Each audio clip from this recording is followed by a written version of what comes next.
Praise God. Hallelujah. Puri ng Panginoon. Amen po. Amen. Sarap marinig yung mga patuto. Amen. Alam mo talagang talagang sabi ko nga po napakalaking bahagi talaga ng gawain kapag tayo ay nakakarinig ng mga patuto. Kasi kabutihan ng Diyos, na ang Diyos ay buhay, na ang Diyos ay patuloy na kumikilos. Amen? Amen. At yun ay sa mga anak ng Diyos. Yun ay sa iyo. Yun ay sa akin. Amen po. Amen. Salamat sa Panginoon. So, tayo po ay nasa pangatlong linggo na.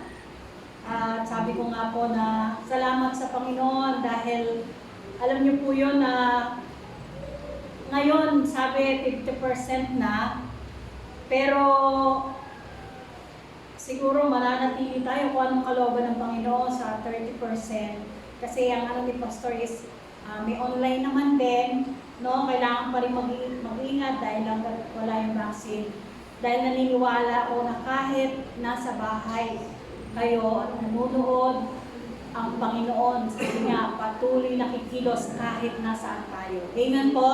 Amen. Salamat sa Panginoon. Yamang nabasa ko ang salita ng Diyos. Naiyahan ko po ang lahat ay tumayo. Hallelujah, God. Hallelujah. Purihin ka, Panginoon. Dakilain ka. Pasalamatan ka. Luwalhatiin ka. Itaas ka, O Diyos, sa aming buhay. Ikaw lamang ang aming pararangalan. Ikaw lamang ang aming dadakilain. Ikaw lamang ang patuloy na maluwalhati sa aming buhay. Sa iyo ang karangalan, O Diyos. Hallelujah. Ama, sa oras na ito, patuloy po kami lumalapit sa iyo. Lord, hinihiling namin na linisin mo po kami, Panginoon, ng iyong banal na dugo. Patawarin mo kami sa aming mga kasalanan. Lord, tulungan mo kami na maging karapat-dapat sa iyo at sumunod lamang sa kalooban mo. Salamat, Lord, sa pribilehiyo at pagkakataon. Lord, na lagi mong ibibigay sa amin upang makapag-aral, makapakinig ng iyong banal na salita. Lord, punuin mo ang aming puso ng kagalakan, Panginoon. Lord, bigyan mo kami ng kaunawaan, karunungan na nagmumula sa iyo, Ma. Pagkakatiwala po namin sa iyo, Diyos, ang gawain sa umagang ito. Ilagay mo ako sa iyong likuran. Ikaw ang makita, Panginoon, na iyong kalwalhatian. Lord, maraming salamat sa pagkilos, gabay at patnubay ng iyong Santong Espiritu sa aming mga buhay. Ikaw lamang, O Diyos, ang aming pupurihin, dadakilain, pasasalamatan sa pangalan ng iyong anak at aming Panginoong Jesus. Amen. Amen. Amen. Hallelujah. Ako po na tayo. Amen. So, ito po, pangatlong, hindi ko kasi makita doon eh. Salamin ako medyo baptized for the journey. Alam niyo po, nung isang araw, nakausap kasi kami ni Pastora Annie. Pastora Annie, kasi actually Ate Annie ang tawag ko sa kanya, pero alam niyo po yun, Pastora Annie, parang talaga na yung sa kanyang, kumbaga is pagkatawag. At napag-usapan namin yung mga panahon na kung saan ay, sabi nga na, yung kung paano yung ikaw ay ginagamit ng Panginoon, kung saan lugar nakakarating. Kasi sa natatandaan ko po, dati talaga halos taon-taon. Dati po magdalaga pa ako noon, talaga po na, yung bang alam mo na kapag kayong baptism, itatapat talaga summer. Sino ang gusto magpabaptize? Alam niyo po kung bakit? Sabay na po yung outdoor fellowship doon. At dahil doon, excited ang lahat. Doon sa mga nabautismohan na, ay makakapag-swimming ako. Kasi hindi naman pwede kang sa swimming ka muna, mabaptize ka muna bago ka makipag-halo-halo doon sa mga swimming. Taon-taon po yun. So kasama na din yung parang yung outdoor fellowship at may mga ginagamit ng Panginoon na talagang hindi kalooban ng Panginoon. Kasi alam niyo po, sagana sa pagkain. Ito, magdadala ng ganito, ganyan, ganyan. Pero alam niyo po, nung dumating na po sa pagkakataon na parang hindi na yata safe yung lalayo ka pa. Kaya nangyari dito na lang sa Manila. Ngayon po mas lumapit pa. Nasa taas na po natin. May baptistry po tayo dyan. Amen? At yun po ay nangyari dahil kalooban po ng Diyos yun. Alam niyo po kung bakit? Pandemic po ngayon, ang hirap lumabas. May nabautismohan na po dyan. At salamat sa Panginoon, masasabi natin na ito yung journey natin. Lalo higit, pag-aaralan natin kung ano ba yung naging journey ng Panginoon. Kung ano ba yung kanya naging nagbayan. Sabi nga, bagaman siya yung Diyos, pero kita mo, diba? Nakita natin na saan yung tao siya na nakisalamuha sa mga tao, nakita natin yung kanyang mga ginawa. So, tayo po ba? Kayo po ba naalala niyo na po ba? Naalala niyo pa po ba kung kailan kayo nag-bautismohan? Siguro, yung iba hindi na, no? No? Pero, ako basta alam ko, summer ako, pero 2 beses din po kasi ako. Una po yung sa isang pastor na wala na siya, kay Lord na siya. Tapos dito na po yung church dito. And masasabi po natin na ganun din po yung nangyari kay Pastor Boye. May ano ba, Pastor? Yung sinasabi din na yung sa Jordan River, yung nabautismo si Pastor. Isang pagkakataon po yun eh. Pribilegyo rin po talaga yun na alam niyo po na nakarating po si Pastor Boye sa Israel at naranasan niya po sa bautismo ng ating Panginoong Jesus. So masasabi po natin na talagang ang yung experience mo yung gano'n, na hindi lamang ma-experience mo, kundi ito po ay nararapat sa ating bilang mga anak ng Diyos. Amen po? Salamat sa Panginoon. So masasabi po natin na mahalaga po na malaman kasi natin, tayong mananampalataya, na ano ba talaga yung patutunguhan natin, yung destination natin. Lahat po tayo, may kanya-kanya po tayong lugar na nais natin puntahan, pangarap natin na kung saan tayo makakarating. Ang talaga po, ako po ang experience ko na talagang pwera kasi dun sa ibang bansa pa, ito pong dito lang po sa bansa natin, yung Batanes po na narating ko dahil sa mga ginamit ng Lord, talagang salamat sa Panginoon na talagang sila yung nag-obliga sa amin na sige na, makagandang lugar to. Yun po. Sa lugar na pupuntahan po natin, pero alam niyo po tayo bilang mananampalataya, alam po natin kung ano talaga yung isang destination na gusto natin puntahan. Amen po? Alam niyo po ba yun? Amen. Amen po. Kaya nga po may isang Diyos talaga ang Panginoong Jesucristo ay nagsakripisyo na ibinigay ang kanyang buhay kasi meron siyang lugar na nakalaan para sa atin. Pero may mas mahalaga pa rin pumagin doon. Kinakailangan po na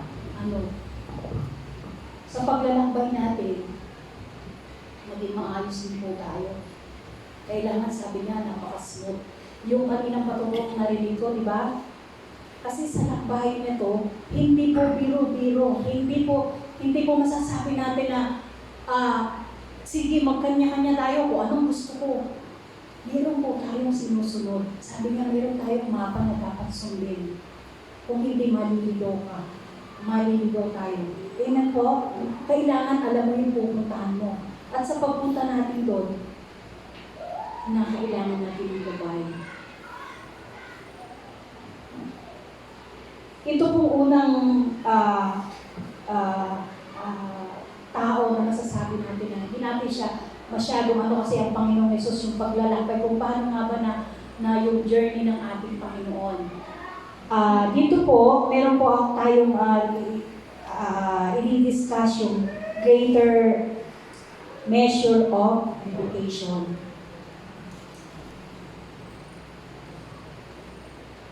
Ito po yung number 1. Sa verse 13 po ng Matthew, sabi po rito, dumating si Jesus sa ilog Jordan mula sa Galilea upang magpabautismo kay Juan. So, masasabi natin na si Juan po ba talaga ang nakatalaga sa Panginoong Yesus na magbabautismo? Kasi dito medyo parang ayaw niyang umayon eh. Kasi kilala niya kung sino ibabautismohan niya. Pero nakatalaga na yun eh. Sabi niya sa sinapupunan pa lang, iba po kung babalikan natin, aalalahanin natin, na yung nakita ni si Elizabeth kasi no, kagamban siya, so dinalaw siya ni Maria. At nung pagkakataon na yun, yung tiyan sa loob, yung bata sa tiyan ni Elizabeth, diba, sabi niya gumalaw. At ang sabi niya, pinagpala ka. So doon pa lang makikita natin, ito yung, kumbaga meron talagang nakatalaga. Meron talagang pinili ang Panginoon. At yun nga po is Juan. Kung malalaman po natin, sino ba ito si Juan? Siya yung nangaral bago pa ang ating Panginoon Jesus. Diba? Siya yung nagsabi na, magsisi kayo at taligdanan ninyo ang inyong mga kasalanan. Magpabautismo kayo. At sabi dito pa lamang sa Isaiah, may isang tao na sumisigaw sa ilang at nagsasabi na ihanda ang daraanan ng Panginoon. So dito pa lamang po talagang masasabi na natin na talagang pinili si Juan. Ito po ay nakatalaga na.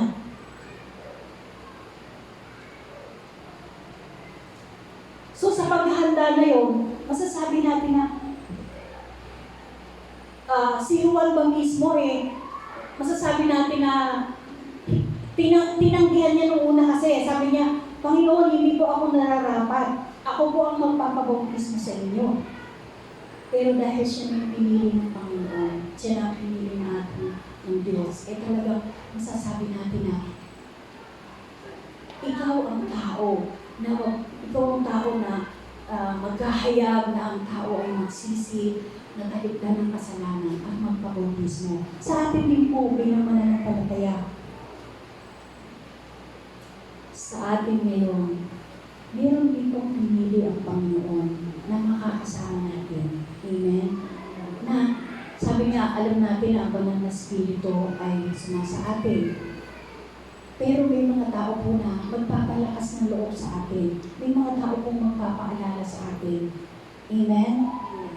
Kasi alam naman po natin kung saan tayo pinalagaan ng Panginoon. May kanya-kanya tayong gagampanan sa buhay ng bawat isa. Kaya ka napunta dito sa bahay-sambahan na ito. Dito ka ilagay ng Diyos. Kaya yung mga katabi mo na yan, sila yung mga lapitan na kapatid natin sa ating Panginoon. Na sabi nga, na ginagamit ng Diyos, na sa panahon na nabibigatan ka, sila yung tatapik sa balikan mo, magpapaalala sa'yo, magpapalakas ng loob mo, mananalangin sa'yo. Amen? So, ganun din po si Juan. Siya po talaga yung tinalagan ng Diyos para bautismo sa Jesus. Masasabi po natin na dumarating po sa pagkakataon ng buhay natin na magtatanong tayo, Panginoon, bilang individual, meron po tayo, sabi ko nga, may kanya-kanya tayong ginagampanan. Kung ikaw ay isang tulad ni Sir Janet na engineer, si Manang Linda ng midwife, alam po natin na, sabi nga ibibigay natin yung buong-buo na, kasi ito yung gusto natin, yung pipiliin natin na, ito kasi yung pinili ng profession Diba? Para bang ibibigay mo yung best mo. Talagang itinalaga ka na para dito. Kahit si Manang Linda talagang lagi, sabi nga na, laging nananalangin kasi yung clinic na dito, ganito. Ang dami na pong napagdaanan ng clinic na yan. Pero nagtagumpay. Bakit? Kasi mismo siya po ang heart niya, Lord, ikaw ang partner ko dito. Gagawin ko yung best ko kasi buhay yan di ba? Yung nanay at saka yung bata. At alam niyo po, isang pagka-prayer namin kapag araw ng yung Huwebes, yung mga teachers talaga, makikita mo sa kanila yung dedikasyon nila. Kung paano na, sabi nga, yung hindi ka na matutulog kasi naghahanda ka ng preparasyon mo. Bakit? Kasi yung best mo na gusto mo yung mga batang ito na makita ko sa kanila na yung itinuro ko. Kasi ano rin po yun katagumpayan mo rin po yun di ba? Na makita mo na umaangat yung mga estudyante mo dahil sa'yo. So si Juan po, buong husay niya pong ginawa na mangaral. ginanap ito. Nasabi nga nung bang nangaral siya, alam niya ba na naging maganda ba ang sitwasyon niya? Hindi po. Di ba nakulong pa siya? At ang pinakamatindi ron, namatay siya. Kasi siya pinuputan siya ng ito. Pero bago nangyari ito, di ba?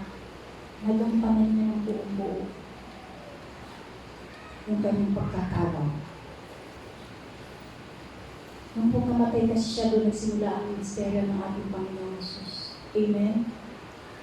So sa ating po bilang pananampalataya, nandito tayo sa iglesia na to. Sabi nga, ni Manang Lindas kanina, ibigay mo na yung best mo. Diba? Hindi lang sa pagbibigay, kundi yung paglilingkod natin sa Panginoon. Sabi ko nga, siguro, sa ating dito sa kongregasyon, sino po ang may desire talaga na maging pastor at pastora? Taas po yung kamay. Taas po yung kamay. Amen. Ako tinawag ni Sister Janet na pastora. Thank you, Lord.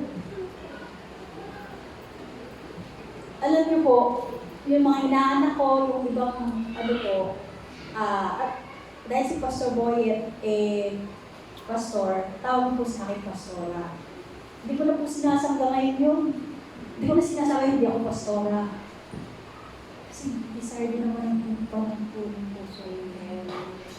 Actually po, dalaga pa naman ako, ginagamit ng opo ang Panginoon na mag-ayag ng salita ng Diyos. Pero sabi niya, nahinto po yun nung nagkaanak ako. Pero dinisire ko, sinabi ko sa Panginoon, Lord, gusto kong makibalik yung dati. Inuunan ko ng Diyos. Alam niyo po, hihintayin lang po tayo ng Panginoon Yun lang po ang gusto ng Diyos. Minsan po may mangyayari sa ating mabigat na pagsubok. Kasi lahat na ng paraan ginawa na ng Panginoon. Lahat na in-offer ng Diyos. Sinobrahan yung pagpapala sa'yo. Hindi mo naman naaalala na tumawag sa Panginoon. Baka pag may pagsubok to, baka tumawag sa akin. Binigyan ka ng pagsubok.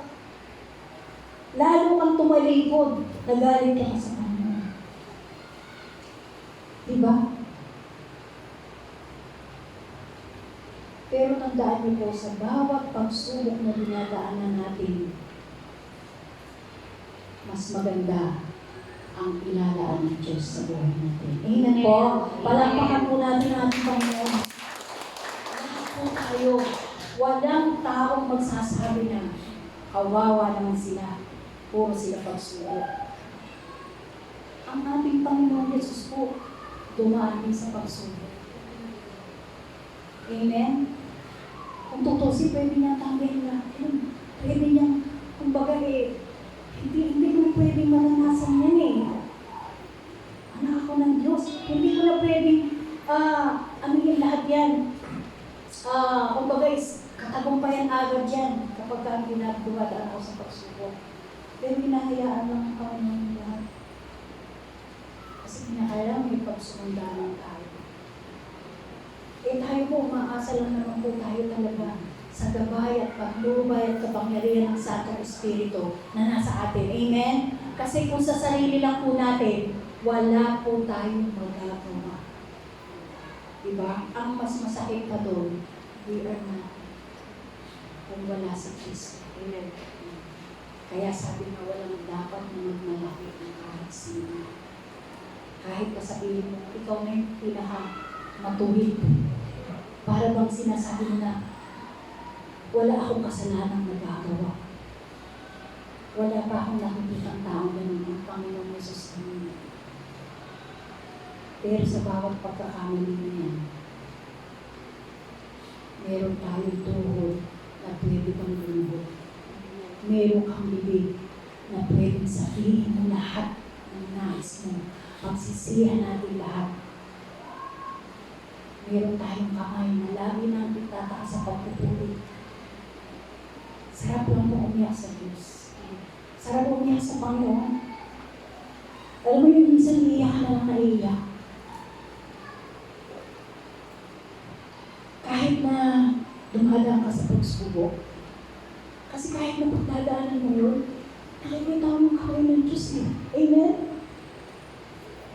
Kung paano niya sinabi na hindi kita iiwan. Hindi kita pababayaan.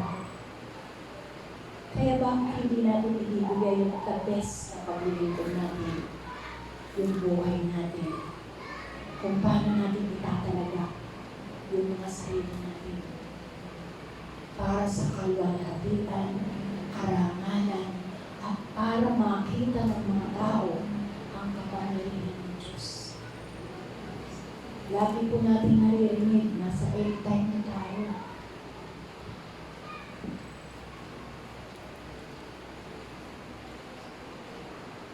Nasa end time na po tayo. Sasabihin mo nila, ang tagal na niya, lagi ko na yung naririnig. Ang Diyos po natin, napakaraming sorpresa. Baka tayo po masorpresa. Amen. Habang po, nakahanda na po ang ating Panginoon. Sabi nga, nung siya ay nagpabautismo,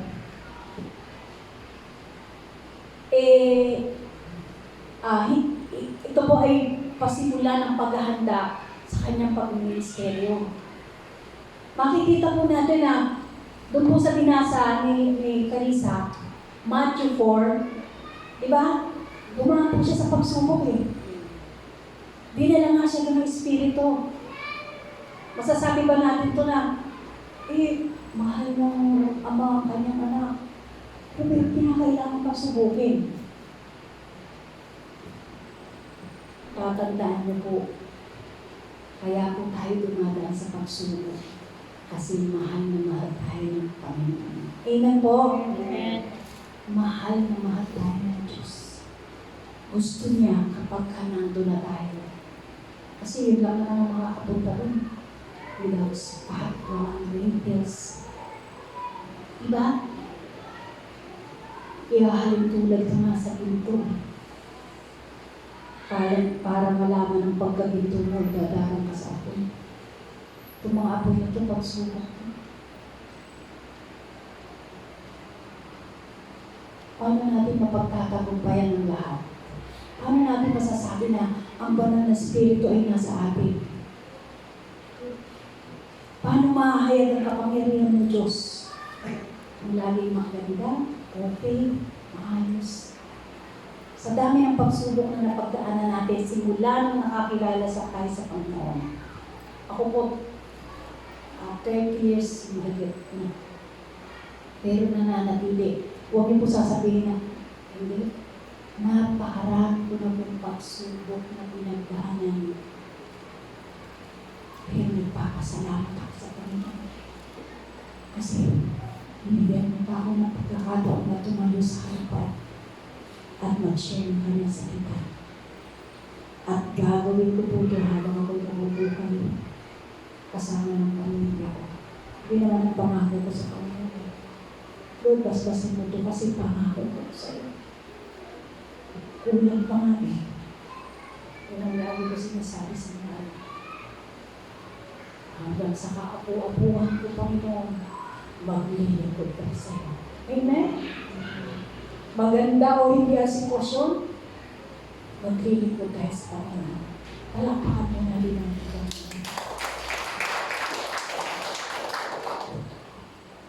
Nung siya ay pinukso,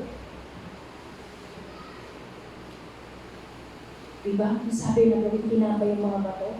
40 days and 40 nights siya nag-fasting lang. Eh di siyempre nasa katawang tao ka, magugutom ka. Ako nga po, oras lang eh. Talagang hindi ako, pagka po ano kasi, huwag mong i-avoid yung sarili mo sa mga nandiyan na pagkain. Kasi one time po, na-experience ko, fasting ako. Ako nagluto, natikman ko yung pagkain. Ay, i-close ko na lang. Kailangan po yung wisdom gagamitin po natin. Eh, ito po, tinokso pa eh. Siguro gawin pati yung yung tinapay yung bato. 40 days. Nasa katawan ng tao po yun. So, nagugutom siya. Kaya nga nung pinako siya sa krus, talagang hirap na hirap ang ating Panginoon. Nauuhaw siya. Sinasaktan. Diba? Tayo din po ganun. Pero sabi ng siya mismo, napagtagumpayan ba na ating Panginoong Yesus yun? Amen. Bakit? Paano? Ginamit niya salita ng Diyos. Man shall not live by bread alone, but by the word proceeded out in the mouth of God. Hindi lang sa tinapay nabubuhay ang tao, kundi sa bawat salita ng Diyos. Kaya tayo, mahalaga po, alam natin yung salita ng Diyos. Amen? Amen. Kapag nasa pagsubok ka, hindi, sinabi sa Biblia, nabasa ko yun. Eh dito, sabi, dinala siya ng Espiritu at yung Diablo talagang pinokso siya. So sa pasimula pa talaga, di ba? Kay Adan, natokso na siya. Pero hindi nasunod eh, hindi nakasunod. Pero may isang Kristo na sumunod. Amen? Napahamak ang tao dahil doon. Pero may Kristo na nagligtas. Amen po? Salamat sa Panginoon. So, hindi lang po sa tinapay na nagpupunta ng tao. Minsan po tayo nagpupunahog. Sige, sabi nga eh, itong araw na to ay pinagdaan ang mga anak ng Diyos ay magsasama-sama. Itong araw, kasi mas nga ating Diyos ay talagang namahinga. So, itong pagpapahinga po na ito, ano po? Nakalaan sa ating Panginoon. Although sabi nga na, sa bawat segundo ng buhay mo, segundo na po yung ginagamit ko, walang kalugihan kung lagi mong maaalala ang Panginoon. Kasi totoo naman po yun eh. Kahit saan ka umarap, kahit anong sitwasyon, kahit pinagpapahala ka, sambitin mo ang pangalan ng Panginoon. Kahit na nagkakaroon ka ng pagsubok, Panginoon pa rin dapat ang nasa isip natin. Amen? Walang pagkakataon na hindi dapat natin siya na maalala. Lagi natin aalalahanin. Sabi nga, utang na loob namin lahat sa iyo, Panginoon. Lahat-lahat. Lalo na yung buhay nito na binigay sa atin. Hindi lahat ng tao bigyan ng pagkakataon. Pinili ka na eh. Bakit? Kasi nauna ka na, may gagawin ka na. Katulad ni Juan. Diba? Kaya nandyan ka na. Marami pang tao na nagiging matigas pa rin ang puso. Pero ikaw, pinili ka na ng Panginoon. Kasi alam ng Diyos, may ipapagawa siya sa iyo. At kinakailangan sumunod tayo. Amen po? Sino po gusto maging pastor? Hindi naman po lahat maging pastor. Kailangan, kompleto. May guro, diba? Ito, kaya marami eh. Pero hindi po ibig sabihin na ito, wala akong nakikitang gift sa akin. Yung talento, wala. Hindi po totoo yan. Sabi nga na aking dati sinasabi, yung lang ikaw ay maglinis, magpunas ng mga aksilya na yan. Magwalis ka. Ministeryo mo na yan sa Panginoon. Yung ikaw ay nagpapakain sa mga pastor. Yung ikaw ay lagi mong naalala at ipanalangin ng iyong mga pastor. Ang mga kapatid mo, ministeryo mo yan. Amen? Kaya huwag mo sasabihin na mahihiya ka. Kasi ito lang ako. Sa Diyos po lahat tayo pantay-pantay. Amen? Amen? Salamat sa Panginoon. So, purihin ng Diyos sa lahat ng bagay na talaga sabi ko nga Lord, napakabuti mo talaga sa amin. Kasi sa lahat ng pagkakataon namin kong nandiyan, talagang ibinibigay mo sa amin kung ano yung dapat namin gawin. Kasi, ano po yung lang kung bukas yung puso natin, buksan niyo lang po yung puso niyo, malayang makakakilos ang Panginoon. Hindi yung sasabihin natin na, hindi ako marunong magsalita. Di ba si Moises, hindi ako marunong magsalita, hindi ako marunong ganito. wala akong kakayanan, wala nga akong pinagkahanan, or mahihayin ako. Actually po dati ako mahihayin din po ako. Pero nang Kristiyano po ako, hindi po, inalis lang naman ng Diyos yung hindi ako. Kasi paano ako makakapag-share, paano ako mag-pray, di ba? Desire ng puso ko, nung nakikinig pa lang ako, kasi GIL po ako, nung nakikinig pa lang ako doon sa tuwan-tuwa ako doon sa mga nagsusungit. Tuwan-tuwa ako doon sa mga may tambourine dance kasi sila doon. Tuwan-tuwa po ako doon. Hindi ko inaakala na, Lord, darating din yung time kasi minsan po sa buhay ko, nagsungit na rin po ako. Kasi po, dinisire ko yun, hindi mo maganda yung boses ko. Pero Lord, gusto ko magpuri sa'yo, gusto ko maglingkod sa'yo eh. Kaya nga minsan, lakas-lakas ng boses ko eh. Hindi ko gusto ko magpuri sa Panginoon eh. Minsan nga may nagsabi ako na parang malayo yata si Sister G sa kasi parang nalilinig yung boses ko yata sa lakas. Maski po sa bahay, hindi na po natin talaga, sabi ko nga medyo ko sa ganyan. Kung pwede lang na kontrolin mo no, na gusto ko dito sa loob ng bahay, ang maririnig ng puro Christian song. Ouch ba dun, ouch. Wala na mga, kaso parang parang dati ang word na ginagamit namin dyan, paka-KJ naman yun. Hindi po, seryosohin na natin itong panahon na to. Maging seryoso na po tayo. Sa lahat ng pagkakataon, sa lahat ng, dati po nagagawa na yan eh. Pero ngayon po, ibang usapan na to.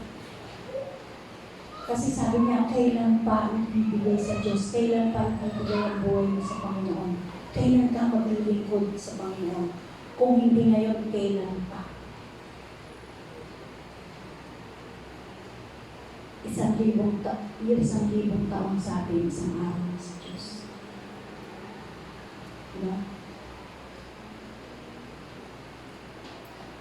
So yung dedikasyon natin bilang anak ng Diyos, kung paano ka ipinalaga, kung paano ka tinawag, kinakailangan kung paano na rin po naging.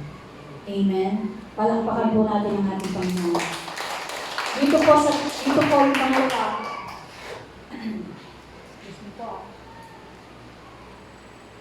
Greater measure of obedience. Sabi po sa verses 14 to 15, ngunit tinangka ni Juan, napigilan siya, sinabi, ako po ang dapat magpabautismo sa inyo. Bakit kayo nagpapabautismo sa akin? Subalit sumagot si Jesus, hayaan mong ito ang mangyari ngayon sapagkat ito ang nararapat natin gawin upang matupad ang kalooban ng Diyos. Kaya pumayag din si Juan. Lagi natin naririnig to, obedience is better than sacrifice. Sa 1 Samuel po yun. Kaya ang ating Panginoong Jesus na nag-obey na, nag-sacrifice pa, di ba? Talagang kailangan pag-Kristiyano ko ganun. Akutin mo na lahat.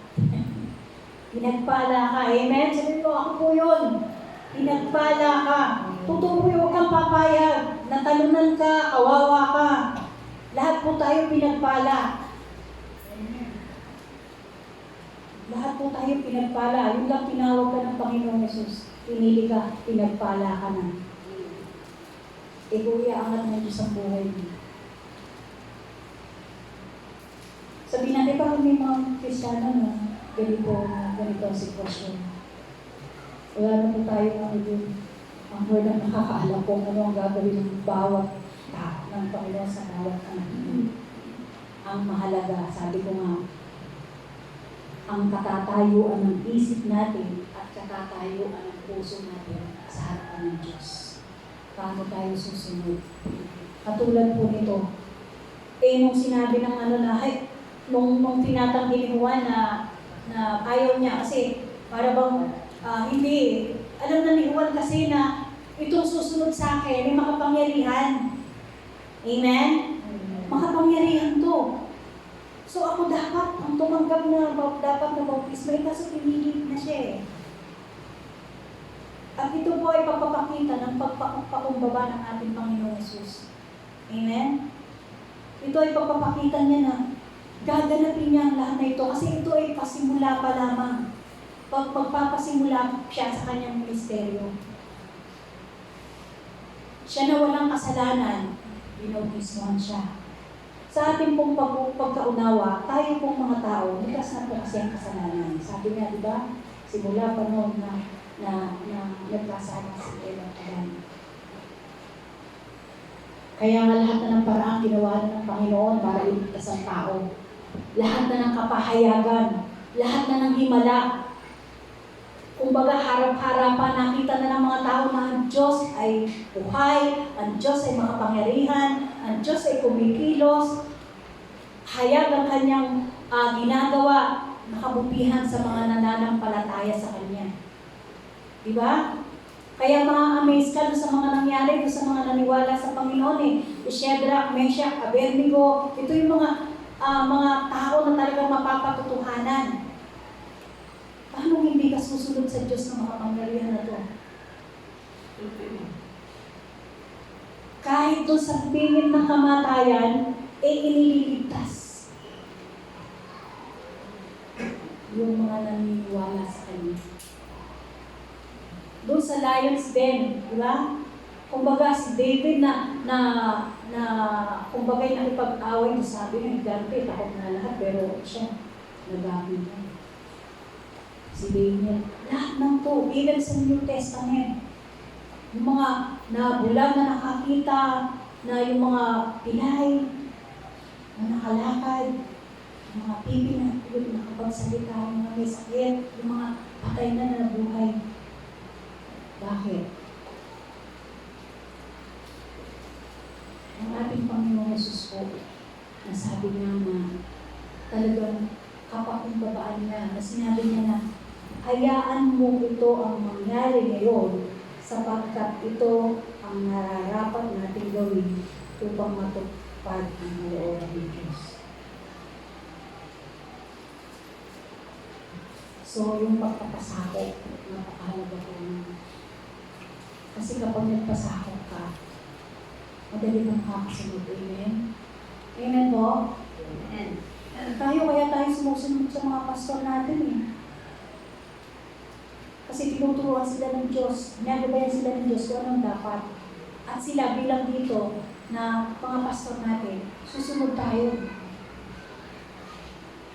Kasi hindi po pwede kapag hindi ka nagpasakop hindi tayo pwede magkanya-kanya. Kaya nga tayo nasa isang katawan. Hindi po. Kasi para susunod tayo kung ano ang nais ng ating Panginoon. At sila po yung ginagamit. Pero sabi nga, hindi tayo ginawang robot ng ating Diyos. Minsan nga masasabi natin na kung pwede lang na isusi na para, kasi minsan masasabi mo na sobra na ang kasalanan sa mundo. Ang mundo nito'y talagang papunta na sa kabulukan. Yan ay nasa salita ng Diyos. Hindi na yung bago. Kaya nga, hinahalimbawa dito na tayo mga ilaw at asin. Kasi papunta na sa kabulukan ang mundo. Sa dami ng kasalanan na patuloy na nagmamatigas ang puso. Patuloy na sumusuway sa utos ng Diyos. Maliwanag na maliwanag na po ang salita ng Panginoon. Alam na po natin yung kaparusahan na daranasin ng tao kapag hindi sumunod sa Diyos. Bagpos, pinipili pa rin yung gusto ng sarili. Kaya mapalad ka kapag si Kristo na tinanggap mo, kinilala mo, na Panginoon na tagapagligtas ng buhay mo, at ginabayan ka ng Santo Espiritu. Kasi hindi na yung sarili mong naghahari sa'yo. Amen po? Kasi pagka yung sarili lang po natin ang susundin natin, kapahamakan na po talaga ang mararanasan ng tao. Eh sabihin nga natin eh, yun nga mahirap eh, paano ba pag walang Kristo? Minsan yung Kristiyano hindi nakakasunod. Aminin po natin, ako po inaamin ko eh. Pero, yung puso mo, di ba? Hindi tinatanggap. Hindi ka natutuwa. Napaka-sensitive yung spirit na nasa akin. Hindi pinapanatili ng Panginoon. Minsan kasi sasabihin na, ito muna anak mo gawin mo. Magpaharap ka ng salita. Lord, marami ko oras dyan. Uunahin mo na ito. Kasi ito, sandali lang ito. Eh, lahat ng oras, nasa akin mamayang hapon eh. Parang pag-aralan ko ng salita na ito. Ito muna uunahin ko. Kasi ano to eh, blessing to. Eh yung nagpapabasa na salita ng sa inyo niya, siya yung nagbibigay ng blessing sa iyo. Diba? Pero alam mo yun, yung parang ang daming reservation sa buhay. Anak, manalangin na tayo, manalangin na. Mag-pray na. Kasi yun ang isang napakalagang weapon natin para tayo humarap sa mundo, sa mga tao sa paligid natin. E sabihin mo, wala na ako oras. Ako, papasok lang ako, ganito, ganyan, di ba? Dami natin isip niya. Napagdaanan ko po yan, kaya sinasabi ko sa inyo, nakukumpara ko. Napagdaanan ko po yan.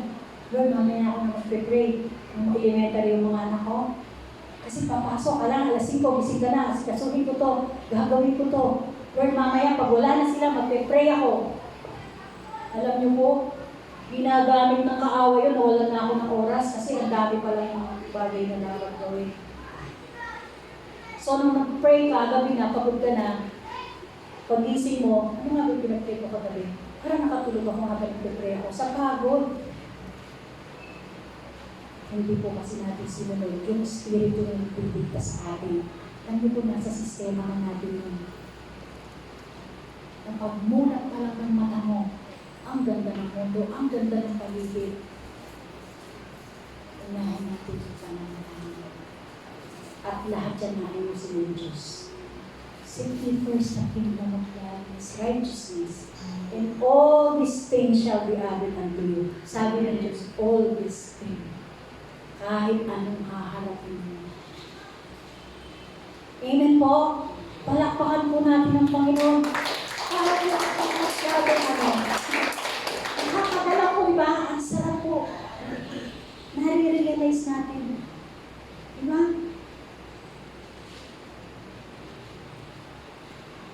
Ang benefits naman po ng lahat na po sa atin. Kasi ang Diyos kaya na gawin lahat. Dumaan na tayo sa pandemic na po. Dumaan tayo sa lockdown. Dumaan tayo na naghihintay po tayo ng biyaya galing sa gobyerno. Kami po talaga. Alam mo yun?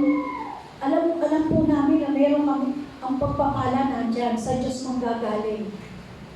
At inaano po namin na yung mga dumarating ngayon. Alam talaga sa Panginoon yun. Kasi talaga po naman lalagay sa pinto mo. Inaabangan po namin yun.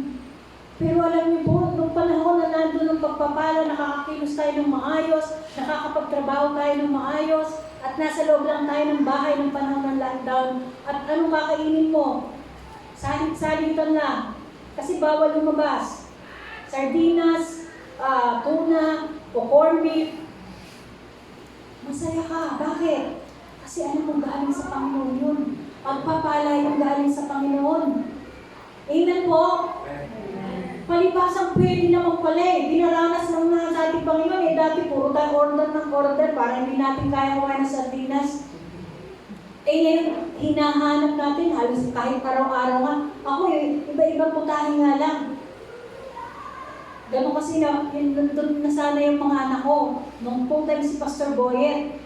Sabi ko lagi sinasabi, lechon at tuyo at ulam mo, alam ng Diyos kung pareho. kung paano ka magpasalamat sa Diyos. Amen po? Palakpakan po natin ating Panginoon. Ganun po kasi nakikita ng Diyos yun eh. Ayaw ng Panginoon na malitaan mo kasi. Kita niyo po ang ating Panginoon Jesus. Hindi. Sabi niya, wag ako ang bautismohan mo, sabi ni Juan. Pero hindi po. Kalooban ng Diyos ang nangyari. Ganun din ba sinasabi natin? O ang lagi natin sinasabi na, Panginoon, bigay mo muna sa akin ito, maglilingkod ako sa iyo. Panginoon, ito po yung gusto ko. Pag hindi binigay ng Panginoon, ano po, karamihan reaksyon. Bakit? Tapat naman ako sa iyo, Panginoon. Sa lahat po ng bagay na nangyayari sa buhay natin, masama, mabuti, pasasalamatan natin ng Diyos. Bakit po? Kasi ipakikita sa iyo ng Panginoon na bakit nangyari ito. Kasi may nilalaan siya na mas maganda. Hindi yung gusto natin. Kasi yung gusto natin, kapahamakan. Pero yung gusto ng Panginoon, pagliligtas, kabutihan, pagpapahala. Amen po. Salamat sa Panginoon. Alam niyo po, yun lamang po kailangan natin sa isip natin. Lord, laging kalooban mo ang masunod. Laging ikaw ang masunod sa buhay ko. Huwag mo papabayaan na may pagkakataon na, Lord, ito kasi yung gusto ko eh. Kapag hindi na ibigay ng Panginoon, hindi natin naranasan.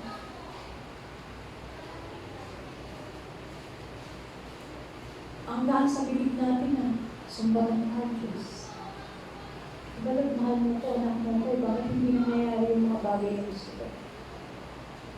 Siguro ko ang gusto lang ng Panginoon ang masusunod yung gusto niya. Diba? Nung yung nanalangin siya sa atin na yung saro ng paghihirap ay huwag mo nang danasin. Pero sabi niya, pero kalooban niyo po ang mga nangyari. Ganun din sabi. Yung antas po ng ating pagsunod sa ng pagsunod natin sa ating Panginoon. Totoo po sasabihin kasi naman ang dami namang utos ng Panginoon. Tao lang naman ako paano pa yung mga nakasakit ng damdamin ko? Paano yung mga nakaaway ko? Paano yung minaliit ako? Actually, pride po yun Hayaan mo pagsasalita siya, hayaan mo nang awayin ka niya, hayaan mo maingit siya, siya naman yung nakakatulong. Tapos sabi mo pa, Panginoon, mahalin ko kaaway ko.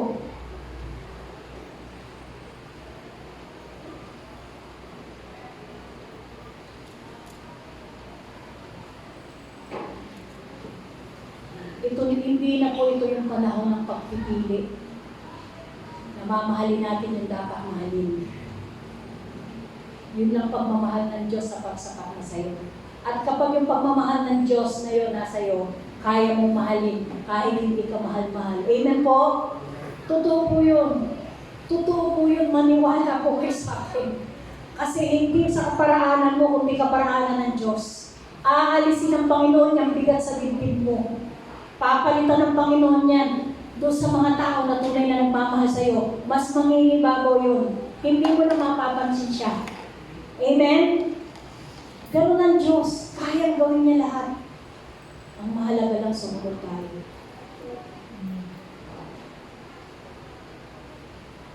Ang sabi ng John 14:15, kung iniibig ninyo ako, tutuparin ninyo ang aking mga utos. Amen? Amen po? Amen. Maraming utos ang Panginoon, di ba? Sabi nga, hindi doon sa mga utos na yun, Lord, alin po ba nasusundin po? Lahat. Lahat po. Yan nga po, yung bunga ng banal na spirito, diba? Sabi nga, kailangan niya, nasa atin lahat yan. Kasi pag hindi kompleto yan, nandun pa rin po yung hindi pagsunod, nandun pa rin po yung kasalanan. Magagawa po ba natin yan? Sa Kanya pa rin po manggagaling yun. Lord, gusto niyo po pong sumunod sa inyo. Gusto ko po pong maging karapat-dapat sa iyo. Huwag po tayong titingin sa iba. Bakit kaya siya? Paano naman kami mananampalataya? Bakit siya nakakagawa ng ganun? Nainggit ka ba? Nainggit pa. Ako dito lang ako, gumagawa ako ng Lord, sumusunod ako sa iyo. Alam niyo po, wala pong dapat tayong nasain o mithiin sa buhay natin. Na, Lord, handa po ako sumunod. Buksan lang po natin yung ating mga puso. Ang Panginoon niya, di ba, sabi niya, naging masunod siya hanggang kamatayan. Babasahin lang po ako dito na verse dito sa Pilipos, sabi po dito, naway magkaroon kayo ng kaisipan ang tulad ng kay Kristo Jesus. Dito po yun sa Pilipos 2:5-8. Kahit taglay niya ang kalikasan ng Diyos, hindi niya pinagpilitang manatiling kapantay ng Diyos. Sa halip, kusa niyang binitiwan ang pagiging kapantay ng Diyos at namuhay na isang alipin. Ipinanganak siya bilang tao at nang siya'y maging tao, nagpakumbaba siya at naging masunulin hanggang kamatayan. Maging ito man ay kamatayan sa krus.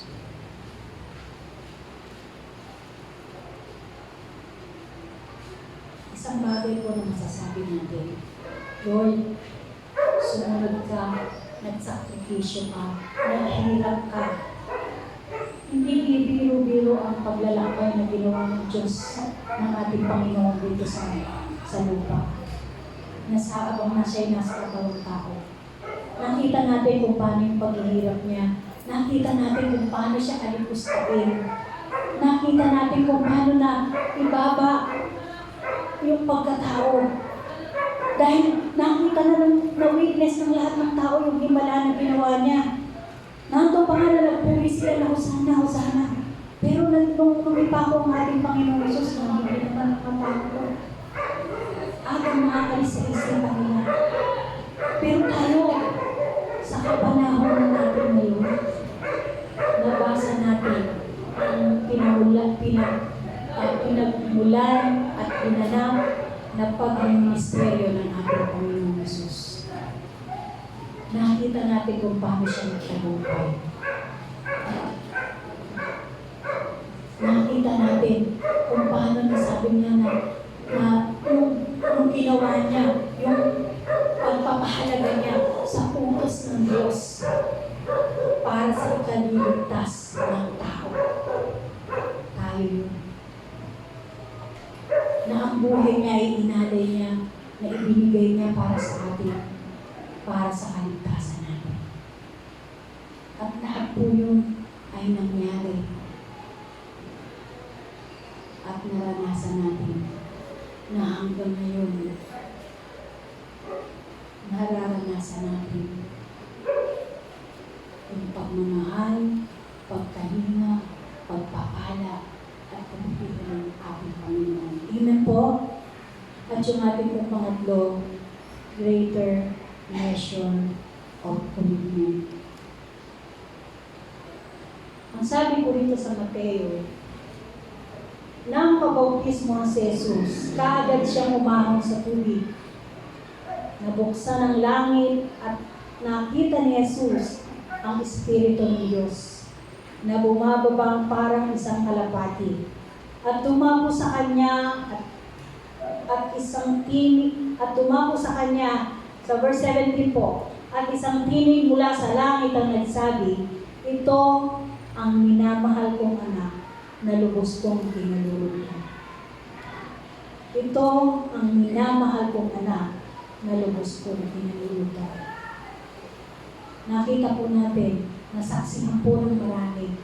Even sabi nga si Juan na sinasabi niya na hindi nga siya karapat-dapat mag-bautismo, kundi ang Panginoon Jesus ang dapat mag-bautismo sa kanya. Dahil alam niya ang buhay ng ating Panginoon Jesus. Sabi niya nga yung kapangyarihan niya. Pero ito po ay plano at kalooban ng Diyos. At dumating na po mababasa po natin sa talatang ito na tunay na matibay natin na pinangahawakan yung kapahayagan, yung kahalagahan po ng bautismo. Yung pong pagkakataon na yun, nasaksihan po ng tao mula sa tinig ng Diyos na nasa langit at sa pagbaba ng Espiritu na nagtanyong kalapati na dumako sa ating Panginoon Hesus. At ang ating Panginoon Hesus na binautismohan.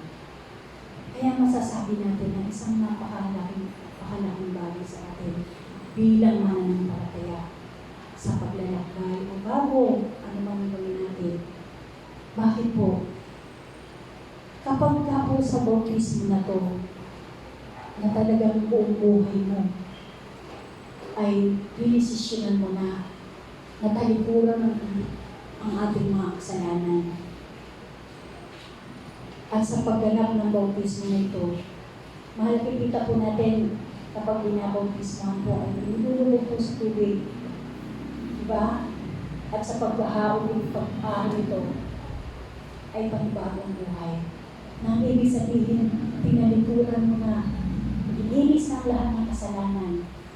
At sa pag-ahon nito ay panibagong buhay. Pinisisyonan mo ba ito? Pinanggap mo ba ito? Pinaniwalaan mo ba ito? Niyakap mo ba ito? Dahil ito po ay isang bagay na masasabi natin na, Lord, susunod po ako sa iyo. Itatalaga ako po sa iyo ang aking buhay. Dahil may pangako ang Panginoon sa atin. Alam na alam natin yan. Dahil sa pangahawa, paniniwala, pananampalataya natin sa ating Panginoon. Anong sabi niya sa John 3:16? For God so loved the world that He gave His only begotten Son, that whosoever believeth on Him shall not perish, but have an everlasting life. Yan po ay naranasan natin. Kaya po ang kasiguraduhan, ang pangako ng Diyos ay buhay na walang hanggan. Sa mga tao na tumanggap, kumilala sa Kanyang anak, na tinalikuran ng kasalanan, na sumunod sa Panginoon, na pinagsisihan ang kanilang kasalanan. At sabi nga, ang kasalanan na ito na maghahatid sa kapakanan, ngunit salamat sa Panginoon Hesus. Dahil sa kanyang kamatayan, binayaran niya ang lahat ng kasalanan. Kaya ikaw at ako, katulad ng pangako ng Diyos, meron tayong buhay na walang hanggan sa langit na bayan na itinalaga sa mga anak ng Diyos. Purihin po ang Panginoon. Hallelujah, Lord. Hallelujah. Salamat po, Diyos. Salamat po, Panginoon. Lord, salamat sa iyong kapahayagan. Salamat sa iyong kabutihan. Salamat po, Diyos, sa iyong pagmamahal. Patuloy mo lamang po kami pumugin ayon sa iyong kalooban. Salamat po, Diyos. Hallelujah. Hallelujah. Tayo po nakapag show us your concern, Father's hand. Yes, Lord.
nilalapit mo sa amin, sa mga mahal namin sa buhay, sa bawat pamilya namin. Bigyan mo kami ng tapang, lakas ng loob, upang ibahagi ang iyong mga salita. Lord, maraming salamat po sa bawat salita mo na nasa aming puso. At ito'y patuloy namin panghawakan upang lalo na ang aming buhay ay maging kalugod-lugod sa iyong pananampalataya. Salamat po, Diyos. Ikaw lamang, O Diyos, ang lagi namin